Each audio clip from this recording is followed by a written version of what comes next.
Elizabeth Barrett Browning and The Great Gatsby. Elizabeth Barrett Browning's Sonnets from the Portuguese versus F. Scott Fitzgerald's The Great Gatsby. Mortality and wanting to control time. So in both texts, both EBB and Gatsby both struggled with the idea of death. They both struggled with racing against the clock and trying to achieve what they wanted to before they died.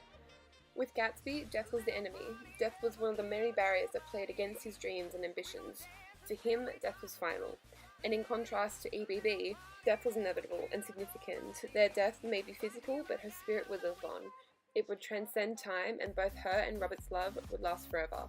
And realistically, this is what made the major difference between Gatsby and EBB. She thought love carried on through death, whereas Gatsby was constantly racing against that clock. And this is my thesis statement. Feel free to pause it if you want to read it.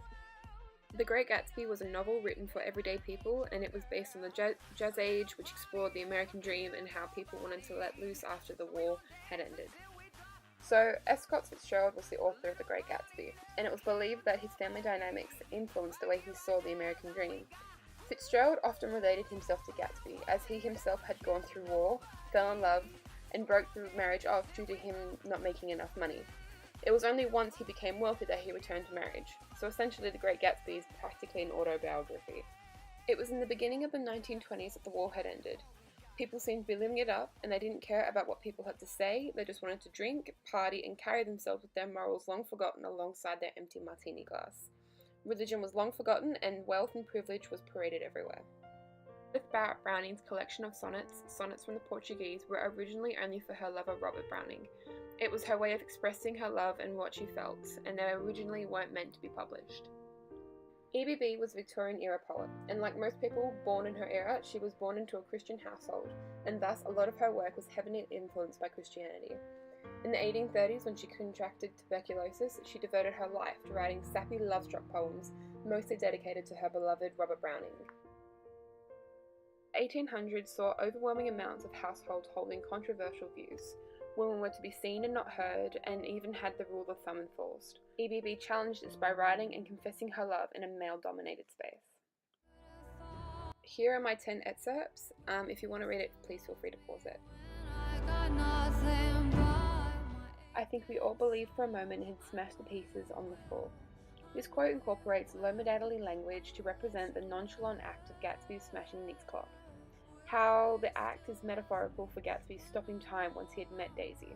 For him, stopping time, Gatsby broke time. The line, "we all believe for a moment," conveys his obsession to recreate the past.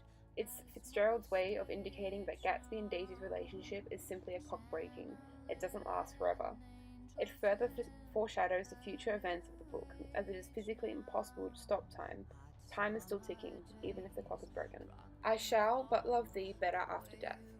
Throughout all of EBB's poems, she is constantly referring to this idea of mortality, how she is old, frail, and sick, and how she often has death looming around her. However, it is in the last line of her last poem that she has come to realize that she does love regardless of her illness and whether or not she knows when she'll die. The positive emotive language of better and high modality language of shall further strengthens this point as she realizes that her and Robert's love will transcend time and space in heaven. In comparison to Gatsby, even once Gatsby had Daisy, his love, he kept wanting more. He kept wanting to control her and get her to say that she never loved Tom. And for Gatsby, this is a turning point because he realizes that you can't fool time, whereas EBB seemed to no longer obsess with mortality or wanting to control time once she was with Robert. And it also holds a religious illusion, as EBB says if God lets her, she's going to love her beloved even more intensely after death. So the image to the right shows her son, and this is proof that she has moved on and that her love has grown and strengthened since she had Robert. And this is my second comparison. The quote, "isolate pure spirits and permit a place to stand love in for a day," and "can't repeat the past, why of course you can, old sport." It's through these two quotes that we're able to see that regardless of era, social, cultural, and historical context, that the two texts share the theme of time, and that both often mention their obsession with time and how the clock is always feeling like it's going against their wishes and it's going too fast, and that Gatsby and EBB want to go up against it. They want to stop time and carry on with their lives. And this is all supported through the rhetorical question in the Gatsby quote saying, you know, of course you can. He's implying that, you know, it's like a no-brainer, of course it can happen. And then through the alliteration in EBB's sonnets through pura, perma, and place, she's conveying how, you know, we want to stay in this one place for the day, and, you know, I don't want time to move, and I want it to just stay as it is, and, you know, I don't want to progress, and I don't want to go backwards. She's content where she is now. So this is my static image that I created on Photoshop, and it consists of 3 main elements. So I'm going to start with the one on the left, which is like the aging element to this. So we see the older woman looking back at a younger version through the mirror. So this mainly refers to EBB's constant worry that she's too old to love, she's too old to marry, she's too old to have the whole white picket fence. It also refers to the social stigmas applied to women during the Victorian era, how, you know, if you aren't married by a certain age, fairly young, that you're essentially just put on the shelf, that, you know, you're going to die alone and, you know, you're not going to have the whole fairy tale ending. So it also refers back to Gatsby, because Gatsby was obsessed with time, and, you know, he was obsessed with going back to the time when both him and Daisy were younger, back to the 5 years ago before they re-met with Nick. So yeah, it's sort of him wanting to preserve the moments that him and Daisy were together and create a life out of the younger moments in time. So yeah, that's that first element. And then the second element I'm going to go to is the Victorian clock, which is like the overlay.